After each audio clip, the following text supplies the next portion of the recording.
যে হাদিসে রাসূল সাল্লাল্লাহু আলাইহি সাল্লাম বলছেন যে রমাদানে শয়তানদেরকে বন্দী করে রাখা হয়। তাহলে যদি শয়তান বন্দী থাকে তারপরেও মানুষ কিভাবে শয়তানি করে? জিন জাদুতে যারা আক্রান্ত রমাদানে আসলে মূলত তাদের সমস্যাগুলো বেড়ে যায়। তো এই অভিযোগটা তারা আমাদের কাছে করেন। তো এটার পেছনে আরো একটা বড় কারণ হচ্ছে যেটা আমরা বাস্তবতার আলোকে দেখতে পেয়েছি। শয়তান হলো ২ প্রকার। একটা হলো মানুষ শয়তান আর একটা হলো জিন শয়তান। ইমাম মালিক বিন দিনার উনি বলতেছেন যে আমার নিকট জিন শয়তান থেকেও মানুষ শয়তান হলো সবথেকে বেশি ভয়ঙ্কর। যখন তুমি রাত্রে ঘুমাইতে যাবা আয়াতুল কুরসি পাঠ করবা, অর্থাৎ আল্লাহু লা ইলাহা ইল্লাহুল হাইয়ুল কাইয়ুম, এই যে আয়াতটা এটা তুমি পাঠ করবা। এটার ফজিলত হচ্ছে ওই দিন আল্লাহ সুবহানাহু ওয়া তাআলা তোমার সাথে একজন ফেরেশতাকে নিযুক্ত করে দিবেন যে তোমাকে পাহারা দিবে। আসসালামু আলাইকুম ওয়া রাহমাতুল্লাহি ওয়া বারাকাতুহু। আলহামদুলিল্লাহ, আমরা প্রথম পর্বে আলোচনা করেছিলাম বিশেষ করে এই রমাদান মাসটা আসলে কেন জিন জাদুর পেশেন্ট যারা রয়েছেন এবং যারা স্বাভাবিকভাবে অসুস্থ রয়েছেন তাদের জন্য এই রমাদানটা কেন সুস্থতার মৌসুম বা হচ্ছে নিরাময়কাল। তো এখন আমরা আপনাদের পক্ষ থেকে আসা খুবই গুরুত্বপূর্ণ ২ টি প্রশ্নের আমরা উত্তর দিতে চাই। এটার পেছনে কারণ হচ্ছে এই যে যখন আমরা এই প্রশ্ন ২ টার উত্তর পাবো না, তখন আমাদের ভিতরে অনেক ধরনের সংশয় কাজ করতে পারে, নানা রকম প্রশ্ন জাগতে পারে। তো আমরা যদি এই প্রশ্নগুলোর উত্তর আগেই দিয়ে দেই, আমাদের গাইডলাইন দেওয়ার আগেই, তাহলে আমাদের মনে হচ্ছে যে এটা আপনাদের জন্য সবথেকে বেটার হবে ইনশাআল্লাহ। তো সেই প্রশ্ন ২ টা কি? যে আমরা প্রতি বছর রমাদান যখন আসে তখন এই প্রশ্ন ২ টা আমরা পেয়ে থাকি। এর মধ্যে ১ম নম্বর যে প্রশ্নটা সেটা হচ্ছে আমাদের যারা জিন জাদুতে আক্রান্ত তাদের পক্ষ থেকে আসে। সেটা হচ্ছে যে ভাই আমি তো শুনেছি যে হাদিসে রাসূল সাল্লাল্লাহু আলাইহি সাল্লাম বলছেন যে রমাদানে শয়তানদেরকে বন্দী করে রাখা হয়। তাদেরকে শিকল দিয়ে বেঁধে রাখা হয়। তারপরেও আমরা দেখতে পাই যে মানুষ জিনে আক্রান্ত হইতেছে, জাদুতে আক্রান্ত হইতেছে। আর যারা আগে থেকেই জিন জাদুতে আক্রান্ত তাদের অনেকের সমস্যা আবার বেড়ে যায়। মোট কথা হইল শয়তান বন্দী থাকার পরেও মানুষ কেন এই জিনের উৎপাতের শিকার হচ্ছে বা জিনের উপদ্রব কেন মানুষের শরীরে হয় বা কেন জিন শয়তান মানুষকে কষ্ট দিচ্ছে? এটা কিভাবে সম্ভব? এটা ছিল ১ম প্রশ্ন। ২য় নম্বর যে প্রশ্নটা আসে সেটা হচ্ছে আমাদের সাধারণ যে ভাই-বোনরা রয়েছে তাদের পক্ষ থেকে। তারা সচরাচর আমাদেরকে প্রশ্নটা করে থাকেন। তারা বলেন যে আমরা তো হাদিসে শুনছি যে শয়তান বন্দী থাকে। তাহলে যদি শয়তান বন্দী থাকে তারপরেও মানুষ কিভাবে শয়তানি করে? অর্থাৎ পাপ কাজ এটা কেন বন্ধ হইতেছে না? শয়তান বন্দী তারপরেও মানুষ শয়তানি করতেছে, পাপ কাজ করতেছে। এটার পেছনে কারণ কি? তাহলে এই হাদিসের আসলে ব্যাখ্যাটা কি? এই বিষয়ে তারা আমাদের কাছে জানতে চান। তো আলহামদুলিল্লাহ আমরা আজকে এই ২ টা প্রশ্নের উত্তর দিব ইনশাআল্লাহ। এখন আসুন যে আমরা এই প্রশ্নটার উত্তর দেওয়ার আগে আমরা প্রথমত ওই হাদিসটা দেখে নিব যেখানে বলা হইছে যে রমাদানের মধ্যে শয়তানকে বন্দী করা হয়। রাসূল সাল্লাল্লাহু আলাইহি সাল্লাম বলেছেন, এটা আবু হুরায়রা রাদিয়াল্লাহু তাআলা আনহু থেকে বর্ণিত, সহিহ মুসলিম এবং বুখারীর মধ্যে এই হাদিসটি এসেছে। তিনি বলেছেন যে ইযা দাখালা শাহরু রমাদান, যে যখন রমাদান মাস আসে, ফুতিহাত আবওয়াবুস সামা, তখন আসমানের দরজাগুলোকে খুলে দেওয়া হয়, অর্থাৎ জান্নাতের দরজাগুলোকে খুলে দেওয়া হয়। ওয়া গুল্লিকাত আবওয়াবু জাহান্নাম, এবং জাহান্নামের দরজাগুলোকে বন্ধ করে দেওয়া হয়। ওয়া সুলসিলাতিশ শায়াতিন, এবং সকল শয়তানদেরকে বন্দী করা হয়। এই হাদিসটা যখন আমরা সবাই পড়ি তখন স্বাভাবিকভাবেই আমাদের কাছে আমি যে আগে ২ টা প্রশ্ন উত্থাপন করলাম সেই ২ টা প্রশ্ন আমাদের কাছে আসে। তাহলে এখন আমরা দেখব যে আসলেই সকল শয়তান রমাদানে বন্দী থাকে কিনা? এই হাদিসের আসলে মূল ব্যাখ্যাটা কি? তো এখানে আমরা ৩ জন মুহাদ্দিসের বক্তব্য নিয়ে আসব। যেটা এই হাদিসের ব্যাখ্যায় ইমাম ইবনে হাজার আসকালানী রাহিমাহুল্লাহ উনার ফাতহুল বারীতে এই বিষয়ে আলোচনা করেছেন।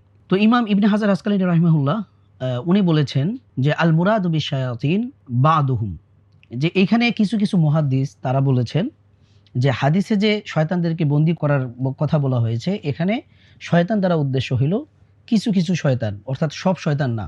আর যেই শয়তানদেরকে বন্দী করা হয় তারা কারা? এরপরে উনি বলতেছেন ওহুমুল মারদাতু মিনহুম, অর্থাৎ শয়তানদের মধ্যে থেকে যারা চরম লেভেলের বিদ্রোহী অবাধ্য শয়তান যারা, তাদেরকেই মূলত বন্দী করা হয়। কিন্তু যারা ছোট শয়তান বা এই ফিচকে শয়তান যেগুলো, এগুলোকে আল্লাহ তাআলা রমাদানে বন্দী করেন না। এইটার পক্ষে ইমাম ইবনে হাজার আসকালানী রাহিমাহুল্লাহ, তিনি হচ্ছে যে ইমাম তিরমিজি রাহিমাহুল্লাহ সহ আরো কিছু মুহাদ্দিসিনে কেরাম তাদের কিতাবের মধ্যে অন্য আরেকটি হাদিস নিয়ে এসেছেন। এই হাদিসেরই মানে আরেকটি বর্ণনায় এসেছে যেখানে বলা হয়েছে যে ইযা কানা আউয়ালু লাইলাতিন মিন শাহরি রমাদান, যে যখন রমাদানের প্রথম রাত্রি শুরু হয়, সুফিদাতিশ শায়াতিন, তখন শয়তানদেরকে বন্দী করা হয়, ও মারদাতিল জিন, এবং জিনদের মধ্যে থেকে যারা অবাধ্য এবং চরম লেভেলের যারা বিদ্রোহী, এই সকল জিনদেরকে আল্লাহ তাআলা বন্দী করে ফেলেন। তাহলে এই হাদিস থেকেও আমরা বুঝতে পারতেছি যে আসলে সকল শয়তানদেরকে বন্দী করা হয় না। মূলত জিনদের মধ্যে থেকে যারা মারিদ, অর্থাৎ সবথেকে বেশি শক্তিশালী এবং সবথেকে বেশি বিদ্রোহী, সবথেকে বেশি অবাধ্য, জালেম, এই সকল শয়তানদেরকে আল্লাহ তাআলা রমাদানের মধ্যে বন্দী করেন। এটা হচ্ছে প্রথম ব্যাখ্যা। এর দ্বারা আমরা বুঝতে পারলাম যে সকল শয়তানকে আল্লাহ সুবহানাহু ওয়া তাআলা রমাদানে বন্দী করেন না। দ্বিতীয়ত, আমরা নিজেরা গবেষণা করে দেখেছি এবং এনালাইসিস করে দেখেছি যে কিছু, কিছু হাদিস আছে যেখান থেকে আমরা স্পষ্ট প্রমাণ পাই যে আসলেই রমাদানে সকল শয়তানকে বন্দী করা হয় না। এর মধ্য থেকে আমরা প্রথমে কোরআনের একটা আয়াত বলতে পারি যেখানে আল্লাহ সুবহানাহু ওয়া তাআলা বদরের যুদ্ধের ঘটনা উল্লেখ করেছেন। আল্লাহ সুবহানাহু ওয়া তাআলা বলতেছেন যে ওয়াইজ যায়্যানা লাকুমুশ শাইতানু আমালাকুম, যে বদরের সময় ইবলিস সুরাকা বিন মালিক বনু কিনানা গোত্রের একজন ব্যক্তি, তার রূপ ধরে সে হচ্ছে যে মক্কার যারা কুরাইশ বংশের যারা মুশরিক ছিল তাদের কাছে সে আসলো। কারণ সে দেখতে পাচ্ছিল যে মক্কার কুরাইশরা তারা বদরের যুদ্ধে আসলে যেতে চাচ্ছিল না, তাদের মধ্যে একটা পিছপা হওয়ার সম্ভাবনা তৈরি হয়েছিল।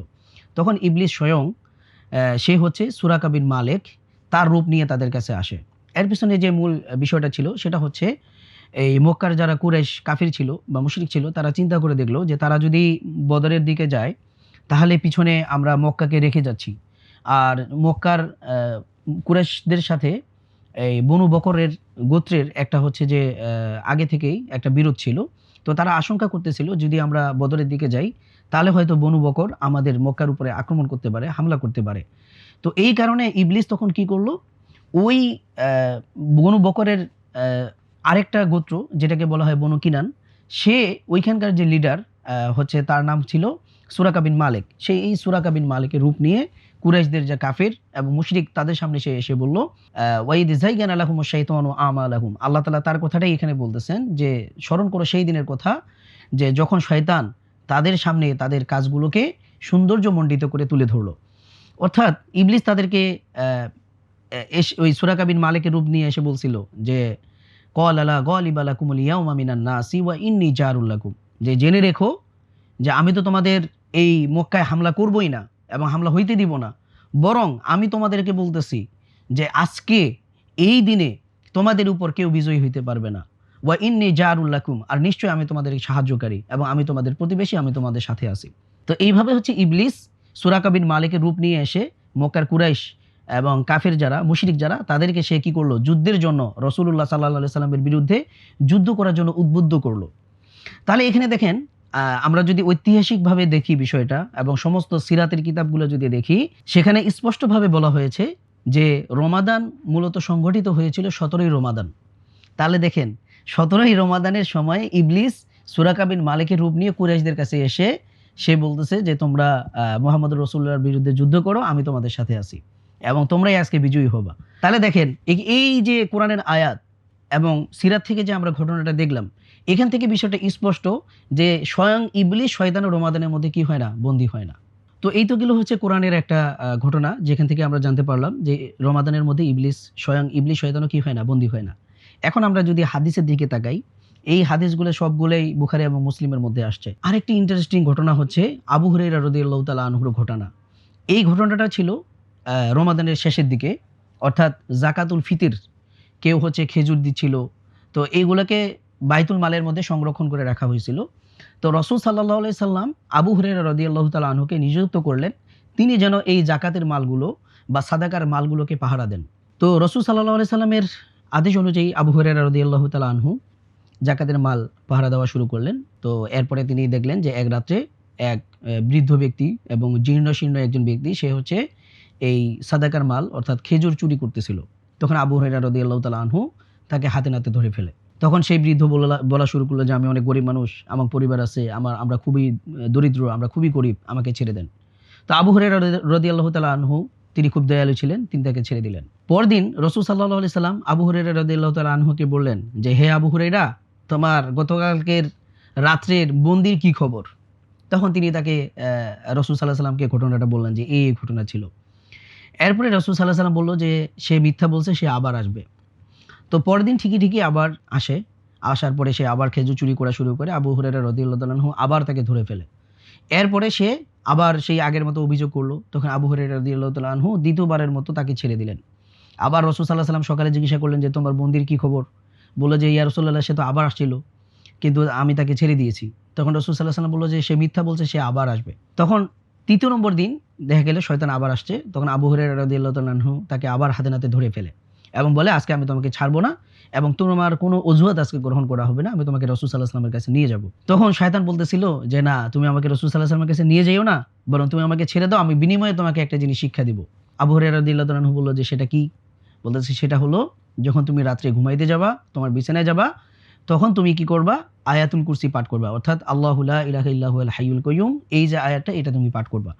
যদি এই আয়াতটা তুমি পাঠ করো তাহলে এটার ফজিলত কি? এটার ফজিলত হচ্ছে ওই দিন আল্লাহ সুবহানাহু ওয়া তাআলা তোমার সাথে একজন ফেরেশতাকে নিযুক্ত করে দিবেন যে তোমাকে পাহারা দিবে এবং তোমার কাছে সকাল পর্যন্ত শয়তান আসতে পারবে না। সুবহানাল্লাহ। অর্থাৎ মানে শয়তান নিজেই এই ফজিলত শিক্ষা দিল এবং হচ্ছে এই আয়াতুল কুরসির ঘটনাটা শিক্ষা দিল। তখন আবু হুরায়রা রাদিয়াল্লাহু তাআলা আনহু তাকে ছেড়ে দেয়। তো পরদিন রাসূল সাল্লাল্লাহু আলাইহি ওয়াসাল্লাম আবার জিজ্ঞাসা করলো, "কি খবর আবু হুরায়রা? তোমার বোনদের কি খবর?" তো উনিও তখন বলল যে, "ইয়া রাসূলুল্লাহ, সে তো আবার আসছিল, আমি তাকে ধরছিলাম। সে আমাকে এই আয়াতুল কুরসির কথা বলছে এবং এই ফজিলতের কথা বলছে। এই সম্পর্কে আপনি কি বলেন?" তখন রাসূল সাল্লাল্লাহু আলাইহি ওয়াসাল্লাম বলল যে, "সে মূলত ঠিকই বলেছে। যে সদাককা, সে আপনাকে ঠিকই কথা বলেছে, সঠিক কথা বলছে, সঠিক তথ্য দিছে। অর্থাৎ আয়াতুল কুরসির যে ফজিলত সে বর্ণনা করছে, এটা আসলে ঠিক। ওয়া হুয়া মিনাল কুযুব, কিন্তু সে হচ্ছে মিথ্যুকদের অন্তর্ভুক্ত।" এরপরে রাসূল সাল্লাল্লাহু আলাইহি ওয়াসাল্লাম তাকে বললেন যে, হে আবু হুরায়রা, তুমি কি জানো যে এই যে তুমি টানা ৩ দিন থেকে এক ব্যক্তির সাথে কথোপকথন করতেছো, সে কে? তখন আবু হুরায়রা রাদিয়াল্লাহু তাআলা আনহু বললেন, ইয়া রাসূলুল্লাহ, আমি তো জানি না। তখন বলতেছে সে হচ্ছে শয়তান। তাহলে দেখেন এই হাদিস থেকে আমরা বুঝতে পারলাম যে রমাদানে শয়তান আসলে সকল শয়তান বন্দী থাকে না। এই পর্যায়ে আমরা বুখারী এবং মুসলিমের অন্য আরেকটি হাদিস নিয়ে আসবো। স্পেশালি এই হাদিসটা ইমাম বুখারী রাহিমাহুল্লাহ তিনি হচ্ছে বাবুল ইতিকাফ, অর্থাৎ ইতিকাফের আলোচনা করতে গিয়ে তিনি হচ্ছে এই হাদিসটা নিয়ে এসেছেন। এই হাদিসটা হচ্ছে যে রাসূল সাল্লাল্লাহু আলাইহি সাল্লাম প্রত্যেক রমাদানে তিনি ইতিকাফে মসজিদে নববীতে ইতিকাফে বসতেন। তো একদিন এই অবস্থায় তার একজন স্ত্রী সফিয়া বিনতে হুয়াই রাদিয়াল্লাহু তাআলা আনহা তিনি রাসূল সাল্লাল্লাহু আলাইহি সাল্লামের সাথে দেখা করতে যান। সেখানে গিয়ে তিনি রাসূল সাল্লাল্লাহু আলাইহি সাল্লামের সাথে কিছুক্ষণ কথা বলেন। কথা বলার পরে তিনি যখন বাড়ি ফিরে আসার মনস্থ করলেন, তখন রাসূল সাল্লাল্লাহু আলাইহি সাল্লাম তাকে তার বাড়ি পর্যন্ত এগিয়ে দেওয়ার জন্য তার সাথে আসলেন। তো ওইখানে যেহেতু অন্ধকার রাত্রি ছিল, রাসূল সাল্লাল্লাহু আলাইহি সাল্লাম যখন তার ওয়াইফকে নিয়ে বাড়ির দিকে যাচ্ছিলেন, তখন পথিমধ্যে ২ জন আনসার সাহাবী তাদেরকে দেখে ফেলেন এবং তারা খুব দ্রুত গতিতে হেঁটে যাওয়া শুরু করল।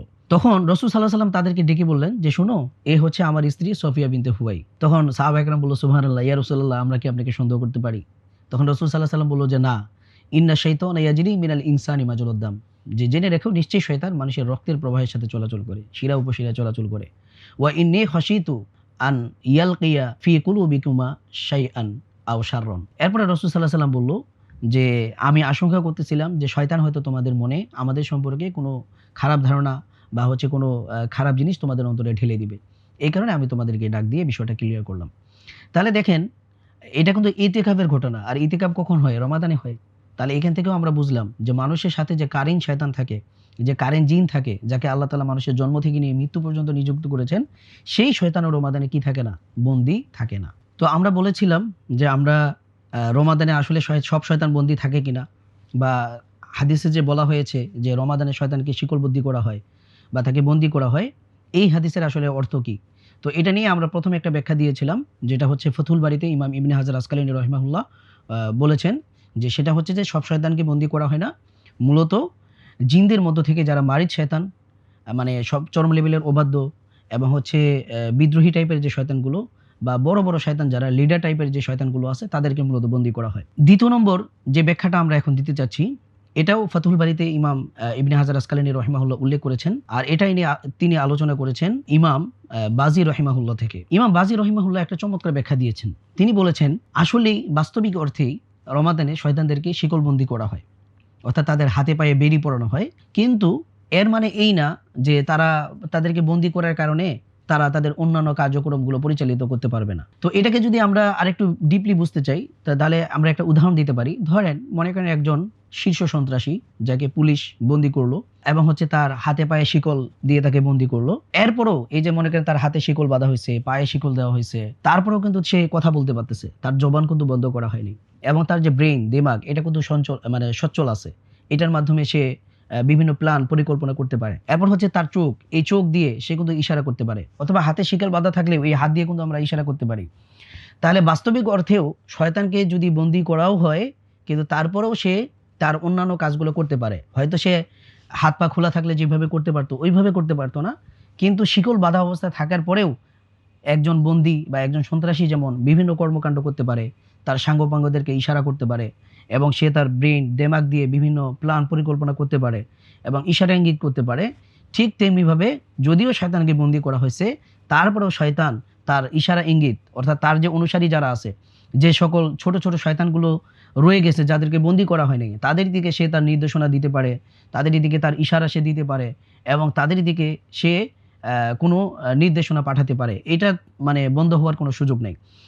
তাহলে এই যে দ্বিতীয় ব্যাখ্যাটা যেটা ইমাম বাজি রহিমাহুল্লাহ দিলেন, এখান থেকেও আমরা বুঝতে পারি এই যে আপনার শরীরে জিন শয়তান উৎপাত করতেছে বা আপনাকে কষ্ট দিচ্ছে, আপনার উপর জুলুম করতেছে, এরা আসলে কারা? এই যে দুইটা ব্যাখ্যা আমরা দেখলাম, সেটা হচ্ছে যে ইমাম ইবনে হাজার আসকালানী প্রথম যে ব্যাখ্যাটি দিচ্ছেন যে সকল শয়তানকে বন্দী করা হয় না, বরং ছোট ছোট যে শয়তানগুলো, যারা মারিদ শয়তানরা, তারা হচ্ছে দুনিয়ার বুকে ছাড়া অবস্থায় থাকে, মুক্ত থাকে, এরা হলো আপনার শরীরে আক্রমণ করে, এরা হচ্ছে আপনাকে কষ্ট দেয় এবং এই শয়তানটাই হচ্ছে মানুষকে আসর করে থাকে। দ্বিতীয়ত ইমাম বাজির যে ব্যাখ্যাটা, এখান থেকেও আমরা দেখতে পারলাম কি যে শয়তানকে যদিও শিকল পরানো হয়, তারপরেও সে ইশারা ইঙ্গিত করতে পারে, তার ব্রেন দিয়ে বিভিন্ন পরিকল্পনা করতে পারে এবং তার মুখ যেহেতু খোলা আছে, এই মুখ দিয়ে সে তার অনুসারীদের প্রতি কোনো বার্তা দিতে পারে, আর এগুলা তার অনুসারীরা ফলো করে এবং মানুষকে তারা কষ্ট দেয়, মানুষের উপর জুলুম করে, মানুষের উপর তারা অ্যাটাক করতে পারে। দ্বিতীয় নম্বর যে বিষয়টা, যেই প্রশ্নটা আমরা তুলেছিলাম, সেটা হলো যে মানুষ কেন শয়তানি করে।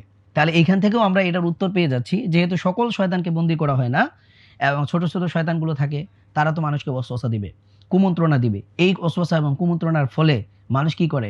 খারাপ কাজে লিপ্ত হয়, গুনাহের কাজে লিপ্ত হয় এবং শয়তানিটাকে বন্ধ করে না। এরপরে আমরা সব থেকে স্পষ্ট যে ব্যাখ্যাটা পাচ্ছি সেটা হচ্ছে ইমাম কুরতুবী রহিমাহুল্লাহ। তিনি হচ্ছে সহিহ মুসলিমের ব্যাখ্যা গ্রন্থ লিখেছেন, যেটার নাম হচ্ছে আল মুফহিম। তো ইমাম ইবনে হাজার আসকালানী রহিমাহুল্লাহ উনার থেকেও একটা খুবই গুরুত্বপূর্ণ বক্তব্য নিয়ে এসেছেন এবং এই বক্তব্যটা এমন একটা বক্তব্য যেখান থেকে আমাদের দুইটা প্রশ্নের উত্তর আমরা সরাসরি পেয়ে যাই। প্রথম নম্বর, উনি একটা প্রশ্ন নিজেই উত্থাপন করেছেন। ইমাম কুরতুবী বলতেছেন যে যদি বলা হয় যে রমাদানে তো শয়তানকে বন্দী করা হয়, এরপরেও মানুষ কেন পাপ কাজে লিপ্ত হয় বা খারাপ কাজ করে বা শয়তানি করে? তো এইটার উত্তরটা উনি দুইভাবে দিয়েছেন। প্রথমত উনি বলতেছেন যে যদিও সকল শয়তানকে বন্দী করার কথা হাদিসে আসছে, কিন্তু আসলে মূলত সকল ব্যক্তিদের জন্য শয়তানকে বন্দী করা হয় না, বরং এখানে হাদিসে শয়তানকে বন্দী করার অর্থ হচ্ছে যে ব্যক্তি তার রোজার সকল আদব কায়দা এবং রোজা রাখার যে শর্তগুলো আছে, এগুলোকে পরিপূর্ণভাবে মেনে যে ব্যক্তি রোজা রাখবে, অর্থাৎ রোজার সকল শর্ত এবং আদব এগুলা মেনে যে ব্যক্তি রোজা রাখবে, সেই ব্যক্তির জন্য আল্লাহ সুবহানাহু ওয়া তাআলা শয়তানকে বন্দী করে রাখবেন। কিন্তু যে ব্যক্তি তার রোজার হক আদায় করলো না, রোজার শর্তগুলোকে আদায় করলো না, রোজার আদবগুলোকে আদায় করলো না, তার জন্য আল্লাহ সুবহানাহু ওয়া তাআলা শয়তানকে বন্দী করবে না। তাহলে আমরা বুঝতে পারলাম যেহেতু যে ব্যক্তি রোজার আদব রক্ষা করবে না বা শর্ত রক্ষা করবে না, তার জন্য শয়তানকে বন্দী করা হবে না ইমাম কুরতুবীর ব্যাখ্যা অনুযায়ী। সুতরাং এই সকল শয়তান যারা হচ্ছে সঠিকভাবে রোজার হক আদায় করে রোজা রাখে না, তাদেরকে কষ্ট দিতে পারে, তাদের উপর আক্রমণ করতে পারে, তাদের উপর অ্যাটাক করতে পারে। দ্বিতীয় নম্বর, তিনি যে কথাটা বলেছেন সেটা হচ্ছে যে শুধুমাত্র জিন শয়তানের কারণেই মানুষ শয়তানি করে বা গুনাহ করে, বিষয়টা এমন না, বরং মানুষের শয়তানি করার বা গুনাহের কাজে লিপ্ত হওয়ার আরও অন্যান্য অনেকগুলো পথ আছে। এর মধ্যে একটা হচ্ছে মানুষের নফস। যেমন আল্লাহ সুবহানাহু ওয়া তাআলা সূরা ইউসুফের মধ্যে বলছেন, ওমা উবাররিউ নাফসি ইন্নান নাফসা লা আম্মারাতুম বিসু, যে নিশ্চয়ই মানুষের যে একটা নফস আছে যেটাকে বলা হয় নফসে আম্মারা, এই নফসে আম্মারা মানুষকে খারাপ কাজের দিকে ধাবিত করে। তো নফসের তাড়নায় মানুষ কি করে? খারাপ কাজের মধ্যে লিপ্ত হয়। সুতরাং শয়তান যদি বন্দী নাও থাকে বা শয়তান যদি বন্দীও থাকে, তারপরেও মানুষ গুনাহের কাজ করতে পারে, শয়তানি করতে পারে তার নফসের কারণে, তার নফসের মন্দতার কারণে, তার নফসের খারাপের কারণে। এরপরে ইমাম কুরতুবী রহিমাহুল্লাহ আরও দুটি কারণ বলেছেন। এর মধ্যে আরেকটি কারণ হচ্ছে তিনি বলেছেন যে একটা মানুষ সে পুরো 11 মাস জুড়ে বিভিন্ন অপরাধমূলক কাজের সাথে জড়িত থাকলো, বিভিন্ন গুনাহের কাজে জড়িত থাকলো, সেটা হতে পারে মাস্টারবেশন, সেটা হতে পারে পর্নোগ্রাফি দেখা, সেটা হতে পারে সুদ খাওয়া বা হারাম খাওয়া। এই যে দীর্ঘদিন থেকে দীর্ঘ 11 মাস সে বিভিন্ন পাপ কাজের সাথে জড়িত, তার এটা একটা দীর্ঘ অভ্যাস হয়ে গেছে। তো রমাদান আসার কারণে হুট করে সে তার এই অভ্যাসটাকে চেঞ্জ করতে পারে না। এই কারণেও এই তার অভ্যাসের কারণে আমরা বলি না মানুষ হলো কি অভ্যাসের দাস। তো এই অভ্যাসের কারণেও মানুষ কি করে? তার দীর্ঘ খারাপ অভ্যাসের কারণে গুনার কাজ করে। সুতরাং শয়তান বন্দী থাকলেও মানুষ গুনাহের কাজ করে। আর দ্বিতীয় কারণ হচ্ছে মানুষের দীর্ঘ খারাপ অভ্যাস। ইমাম কুরতুবী রহিমাহুল্লাহ সর্বশেষ যে কারণটা বর্ণনা করেছেন সেটা হচ্ছে যে মানুষ শয়তান। মানে যদিও আল্লাহ সুবহানাহু ওয়া তাআলা রমাদানে কি করছেন? জিন শয়তানকে বন্দী করছেন, কিন্তু মানুষ শয়তানকে তো আল্লাহ তাআলা বন্দী করে নাই। তো তো এই মানুষ শয়তানরা আমাদের চারপাশেই আছে। ইমাম মালিক বিন দিনার রাহিমাহুল্লাহ উনি বলেছেন যে, আমি মনে করি যে সবথেকে শয়তান হলো ২ প্রকার। একটা হলো মানুষ শয়তান, আর একটা হলো জিন শয়তান। তো ইমাম মালিক বিন দিনার উনি বলতেছেন যে, আমার নিকট জিন শয়তান থেকেও মানুষ শয়তান হলো সবথেকে বেশি ভয়ঙ্কর। এর পেছনে কারণ কি? উনি বলতেছে যে, জিন শয়তান যখন আমার কাছে আসে, তখন যদি আমি আল্লাহর কাছে মানে তার কাছ থেকে আশ্রয় প্রার্থনা করি, যেমন আউযু বিল্লাহি মিনাশ শাইতানির রাজিম পাঠ করি, তাহলে এইটার ফলে ওই জিন শয়তান আমার কাছ থেকে দূর হয়ে চলে যায়। কিন্তু যেই শয়তান মানুষ শয়তান, তাকে তো আমি আউযু বিল্লাহ পাঠ করলে সে আমার নিকট থেকে চলে যায় না। বরং সে আমার সাথে কথা বলে এবং সামনাসামনি এমন কথা বলে যেটার কারণে আমি গুনাহে লিপ্ত হয়ে যাই। অর্থাৎ সঙ্গ দোষে লোহা ভাসে। তো মানুষ যখন এই মানুষ শয়তানদের সাথে সংস্পর্শে থাকে, বলল যে একজন মানুষ শয়তান যে, "ভাই আমি তো আজকে রোজা নেই, তুমিও রোজা রাখিও না। চলো আমরা ওই জায়গায় গিয়ে পার্টি করি বা এইটা করি, ওইটা করি।" তো দেখবেন অনেক মানুষ আছে সে কিন্তু পুরো রমাদান মাস রোজা রাখে না, কিন্তু ঠিকই গিয়ে ইফতার করে। এ হলো মানুষ শয়তান। এ আরো ১০ জনের রোজাকে নষ্ট করে। তো এই ধরনের মানুষ শয়তানকে তো আল্লাহ তাআলা বন্ধ করে নাই। সুতরাং এই মানুষ শয়তানদের ওয়াসওয়াসার কারণে, প্ররোচনার কারণেও মানুষ কি করে?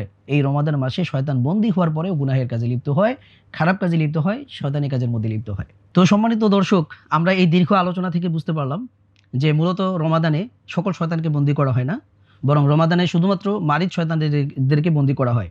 যারা হচ্ছে নেতা টাইপের শয়তান বা কিবারু শয়তান, লিডার টাইপের যে শয়তানগুলো আছে, অর্থাৎ শয়তান হচ্ছে ইবলিস শয়তান। সে হচ্ছে একজন প্রধানমন্ত্রী বা সে হচ্ছে একজন প্রেসিডেন্ট। আর একজন প্রেসিডেন্টের আন্ডারে তার যুদ্ধ বাহিনী থাকে। এই যুদ্ধ বাহিনীর জন্য আলাদা কমান্ডার থাকে, আলাদা সেনাবাহিনী থাকে। তো ইবলিস শয়তানের সকল যে কমান্ডার আছে, যে সেনাবাহিনীগুলো আছে, এদেরকে মূলত বন্দী করা হয়।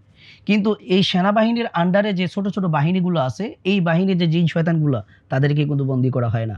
সুতরাং এই কারণেই এই ছোট শয়তানগুলো এরাই মানুষের শরীরে প্রবেশ করে, মানুষকে কষ্ট দেয়। এরা জাদুর প্রভাবগুলোকে বাস্তবায়ন করে, জাদুর ক্ষতিগুলোকে বাস্তবায়ন করে এবং রমাদান আসলে আপনাকে কষ্ট দেয়। এরপরে হচ্ছে যেহেতু শয়তানকে বন্দী করার পরেও মানুষ আরো অন্যান্য কারণে গুনাহ করতে পারে। এর পেছনে কয়েকটা কারণ ইমাম কুরতুবী রাহিমাহুল্লাহ বলেছেন। সেটা কি? প্রথমত মানুষের নফসের খারাপির কারণে সে গুনাহের কাজে লিপ্ত হয়। দ্বিতীয়ত সে তার দীর্ঘ খারাপ অভ্যাসের কারণে, বাজে অভ্যাসের কারণে রমাদানে এসেও গুনাহের মধ্যে লিপ্ত হয়। ৩য় নম্বর তিনি বলেছেন সেটা হলো আল্লাহ তাআলা জিন শয়তানকে ঠিকই বন্দী করেছেন, কিন্তু মানুষ শয়তানকে আল্লাহ তাআলা বন্দী করেন নাই। সুতরাং এই মানুষ শয়তানের ওয়াসওয়াসার কারণে, প্ররোচনার কারণে মানুষ রমাদানের মধ্যে এই গুনাহের কাজে লিপ্ত হয়। তাহলে আমরা এই ২ টা প্রশ্ন যেটা তুলেছিলাম সেটার স্পষ্ট উত্তর আমরা পেয়ে গেলাম। সেটা হচ্ছে কেন রমাদানের শয়তান বন্দী থাকার পরেও আমার অসুস্থতা বেড়ে যাচ্ছে জিন জাদুর কারণে, বা জিন শয়তান কেন মানুষকে অ্যাটাক করে? এর পেছনে কারণ হলো বড় শয়তানদেরকে বন্দী করা হয়, কিন্তু ছোট শয়তানরা বন্দী হয় না। তারাই মূলত আপনার শরীরে সমস্যা তৈরি করতেছে। ২য় নম্বর হচ্ছে শয়তানকে বন্দী করার পরেও মানুষ কেন গুনাহের মধ্যে লিপ্ত হয়? এর পেছনে বড় ৩ টা কারণ হচ্ছে নিজের নফস, এরপর হচ্ছে দীর্ঘদিনের খারাপ অভ্যাস, এরপরে হচ্ছে মানুষ শয়তান। তাদের ওয়াসওয়াসা এবং কুমন্ত্রণার কারণে মানুষ কি হয়? গুনাহের কাজে লিপ্ত হয়। তাহলে এই বিষয়টা আমাদের কাছে স্পষ্ট হয়ে গেল যে কেন আমার সমস্যাগুলো রমাদানে বাড়তেছে, আর কেন হচ্ছে আমরা আ র রমাদান আসার পরেও মানুষ গুনাহের কাজে লিপ্ত হচ্ছে। তো সম্মানিত দর্শক, এতক্ষণ তো আমরা বিভিন্ন বিশাল একটা তাত্ত্বিক আলোচনা করলাম। এখন আসি একটু বাস্তব ভিত্তিক আলোচনা করতে। তো আমি যেহেতু একজন রাকি, তো আমি আমার অভিজ্ঞতা দেখেছি যে রমাদানে আসলে মূলত অনেক পেশেন্ট আছে জিন জাদুতে যারা আক্রান্ত, তাদের সমস্যাগুলো বেড়ে যায়। তো এই অভিযোগটা তারা আমাদের কাছে করেন। তো এটার পেছনে আরো একটা বড় কারণ হচ্ছে, যেটা আমরা বাস্তবতার আলোকে দেখতে পেয়েছি। সেটা হচ্ছে আমরা শুরুতেই বলেছি এই রমাদান হচ্ছে কোরআন নাজিলের মাস। সুতরাং রমাদানে কি হয়? চারিদিকে শুধু কোরআনের তেলাওয়াত বাজে। আগে যেখানে গান বাজতো, এখন সেখানে কোরআন তেলাওয়াত বাজে। এরপরে বিভিন্ন ওয়াজ নসিহত মাইক দিয়ে চালানো হয়। আগে যেখানে গান বাজনা হইতো, অশ্লীলতা ছড়াইতো, সেখানে এখন শুধুমাত্র ওয়াজ নসিহত, কোরআন তেলাওয়াত এগুলোই চলতেছে। এরপরে রমাদান আসার কারণে মানুষ কি হয়? বেশি করে ইবাদত করে এবং রমাদানে মানুষ বেশি গুনাহ থেকে মুক্ত থাকে। তো এই যে একটা সুন্দর পরিবেশ, একটা কুরআনিক যে পরিবেশ তৈরি হয়, এই পরিবেশটা আপনার ভিতরে থাকা যে শয়তান, যে জালেম শয়তান, যে জাদুর কারণে আপনার শরীরে প্রবেশ করছে, অথবা সে আপনার প্রতি আসক্ত হয়ে গেছে, অথবা বদনজরের কারণে আপনার শরীরে ঢুকছে, এই শয়তান যখন একটা এইরকম পরিবেশের মধ্যে পড়ে যায়, অর্থাৎ আমরা যদি সোজা বাংলায় বলি যে সে একটা মাইনকা চিবার মধ্যে পড়ে যায়। তো এইটার কারণে কি হয়? তার অবস্থা হয়ে যায় গলা কাটা মুরগির মতো। একটা মুরগিকে যখন আপনি জবাই করবেন, তখন সে কি করে? তাকে যখন আপনি ছেড়ে দেন মাটিতে, সে কিন্তু ছটফট করে, লাফাইতে থাকে। সে সর্বশেষ একটা চেষ্টা করে যে যদি একটা ঝাপটি মেরে আমি যদি এখান থেকে বাইচে যেতে পারি। ঠিক তেমনিভাবে রমাদানের এই পরিবেশের কারণে শয়তান সেই রকম গোলাকাটা মুরগির মতো অবস্থা হয়ে যায়। সে তখন আপনার ভিতরে প্রচুর পরিমাণ ছটফট করে এবং ঝাপটা মারতে চায় এবং সর্বশেষ কামড়টা আপনাকে দিতে চায়, যেটার কারণে আপনার অসুস্থতা বেড়ে যায়, আপনার সমস্যা বেড়ে যায়। আর এর ফলে আপনি ভীত হয়ে যায়, আমল ছেড়ে দিতে চান, এই কাজটা করা যাবে না। এটা হচ্ছে সবথেকে বড় আলামত যে আপনার আমলের কারণে, আপনার ইবাদতের কারণে শয়তান দুর্বল হচ্ছে। আর এই দুর্বলতার কারণে সে যখন আর নিতে পারছে না, নিজেকে বাঁচানোর জন্য সে আপনার উপর মরণ কামড় দিচ্ছে। এই সময় পিছপা হওয়া যাবে না। এই সময় আপনাকে অটল এবং অবিচল থেকে রমাদানের এই আমলগুলো কন্টিনিউ করতে হবে। তো বুঝা গেল এই যে সমস্যাগুলো আপনাদের বাড়ে, এটা মূলত অন্য কোনো কারণ না, বরং আপনার ভিতরে যে শয়তান আছে সে নিজেই জ্বলতেছে ভিতরে, সে নিজেই জ্বলে পুড়ে যাচ্ছে। তার কষ্টের কারণে আপনি কষ্ট ফিল করতেছেন। সুতরাং এটাতে ভয় পাওয়ার কারণ নেই, বরং আপনি আল্লাহর উপর ভরসা করে আপনার আমলগুলোর উপর বেশি করে ফোকাস দেন এবং আপনার আমলগুলোর উপর আরও জোরদার করুন। ইনশাআল্লাহ শয়তান আপনার শরীর থেকে বের হয়ে যেতে বাধ্য হবে এবং আল্লাহ সুবহানাহু ওয়া তাআলা এই রমাদানে আপনাকে সুস্থ করে দিবেন। তো সর্বশেষ আমি একটা কথা বলতে চাই, সেটা হচ্ছে আমরা তাহলে বুঝতে পারলাম যে রমাদানে মূলত সকল শয়তান বন্দী হয় না। সুতরাং যেহেতু সকল শয়তান বন্দী হয় না, এর মানে শয়তান এখনো রমাদানের মধ্যে বিদ্যমান আছে। তার মানে যুদ্ধের ময়দান এখনো গরম, অর্থাৎ যুদ্ধ চলতেছে। শয়তানের হামলা থেকে আমরা এখন পর্যন্ত কেউ নিরাপদ না। সুতরাং এই শয়তানি হামলা থেকে বাঁচার জন্য এবং এই শয়তানি অনিষ্টগুলো থেকে নিজেদেরকে সুরক্ষিত করার জন্য আমাদেরকে মানতে হবে পরিপূর্ণ একটা গাইডলাইন এবং এমন একটা স্ট্র্যাটেজি আমাদেরকে ফলো করতে হবে এবং গাইডলাইন ফলো করতে হবে, যেটার মাধ্যমে আমরা শয়তানের এই যুদ্ধকে মোকাবেলা করতে পারবো এবং শয়তানের অনিষ্ট থেকে আমরা বেঁচে থাকতে পারবো। এবং এই রমাদানে এই জিন শয়তানদের কারণে আমাদের যে সমস্যাগুলো হচ্ছে, এই সমস্যাগুলো থেকে আমরা কিভাবে নাজাত পাবো, মুক্তি লাভ করবো এবং সুস্থতা লাভ করতে পারবো, এটার একটা গাইডলাইন নিয়ে আমরা সামনে আলোচনা করবো ইনশাআল্লাহ। সেই পর্যন্ত আমাদের সাথেই থাকুন। আসসালামু আলাইকুম ওয়া রাহমাতুল্লাহি ওয়া বারাকাতুহু। 6 লক্ষাধিক পণ্য আর অসংখ্য সুবিধা নিয়ে আস্থার রকমারি আপনার দৌড়ে। যা কিছু দরকারি সাথে আছে রকমারি। বই ও পণ্য অর্ডার করতে ভিজিট করুন এখনই।